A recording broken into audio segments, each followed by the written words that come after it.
நம்ம ஒரு ப்ரோ வந்து ஒருத்தர் போட்டிருந்தாரு ஆர்பிகை வச்சு இது துருக்காரெல்லாம் க்ளீன் பண்ணலாமா. இப்போ அது விட்டா கரெக்டாக தான் பார்க்க போகிறோம். நம்மகிட்ட பார்த்தீங்கன்னா ஆர்பிகை இருக்குது. நம்ம இப்போ வந்து ட்ரை பண்ணி பார்க்க போகிறோம். இது விட்டா கரெக்டானு பார்க்கலாம். மிசாலே எல்லாம் புதுசாக தான் ட்ரை பண்ணி பார்க்கணும். வாங்க ட்ரை பண்ணி பார்க்கலாம்.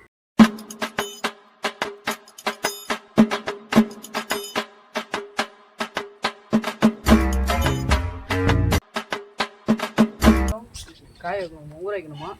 ஊற வச்சதுக்கப்புறம் நம்ம ரிசல்ட்டை பார்ப்போம். எப்படி ப்ரெஷ்ஷை வச்சு நல்லா தேய்ச்சிக்கலாம்.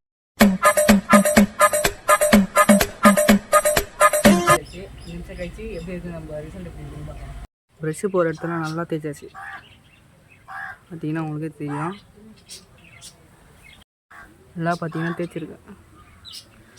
சொல்லிட்டுன்னா 5 நிமிஷம் ஆயிடுச்சு. அதோட ரிசல்ட் என்னன்னு பார்ப்போம்.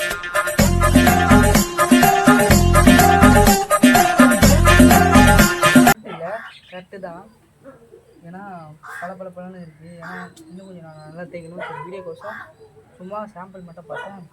சாம்பிள் பார்த்து சொல்ல செம்மையாக இருக்குங்க. இந்த மாதிரி நிறைய ஒட்டா கட்டா வீடியோ பார்க்க சேனல் சப்ஸ்கிரைப் பண்ணுங்கள். இந்த மாதிரி வீடியோ நிறைய வீடியோ போடலாமான்னு கமெண்ட் பண்ணுங்கள். நான் உங்களுக்கு ரிசல்ட் காட்டுறேன்.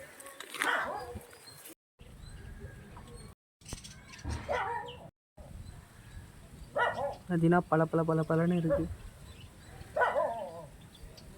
இது பார்த்தீங்கன்னா ஊட்டி இல்லை, கட்டு தான். நம்ம சேனல் யாராவது புதுசாக சப்ஸ்கிரைப் பண்ணிட்டு பாருங்கள். இந்த மாதிரி வீடியோ யூஸ்ஃபுல்லான வீடியோ வேணால் நம்ம சேனலை சப்ஸ்கிரைப் பண்ணிட்டு பாருங்கள். இதுக்கப்புறம் இந்த மாதிரி வீடியோ போடலாமான்ட்டு கமெண்ட் பண்ணுங்கள். இந்த வீடியோ பிடிச்சிருந்தா லைக் பண்ணுங்கள்.